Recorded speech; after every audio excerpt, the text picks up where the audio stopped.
எல்லாருக்கும் வணக்கங்க. இந்த மட்டன் ஃப்ரை பண்ணலாம். அது வரல கொஞ்சம் மிளகாத்தூள், வீட்டில் ஆட்டி வச்ச மிளகாத்தூள், கொஞ்சம் காரத்துக்கு தகுந்த மாதிரி போட்டுக்கிறீங்க. மல்லித்தூள் இதெல்லாம் உங்களுக்கு அளவு எவ்வளோ தேவையோ போட்டுக்கோங்க. கொஞ்சம் ஒரு ½ லெமன் புழிஞ்சிடுறேன். ஒரு ½ லெமன் புழிஞ்சிடலாம். இஞ்சி பூண்டு பேஸ்ட்டு வீட்டில் செஞ்சு வச்சுருக்கிறேன்.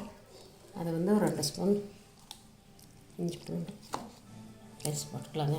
இதெல்லாம் அப்படி மிக்ஸ் பண்ணிடலாம். மிக்ஸ் பண்ணி அப்படி கொஞ்ச நேரம் அப்படி ஊறட்டுங்க. அப்புறம் குக்கரில் வைக்கலாம். ஒரு ½ மணி நேரம் அப்படியே ஊறட்டு, அப்புறம் குக்கரில் வைக்கலாம்.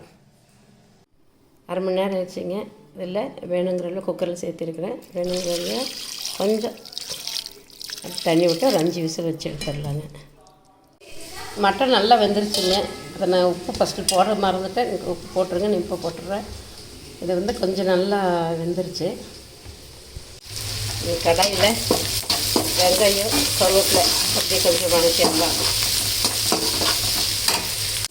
வெங்காயம் நல்லா வதங்கிடுச்சுங்க. அந்த மட்டனை போட்டுடலாம்.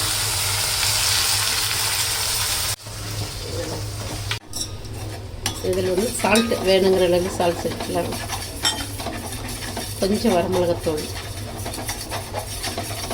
பெப்பர் தான் கொஞ்சம் நிறைய போட்டுருங்க.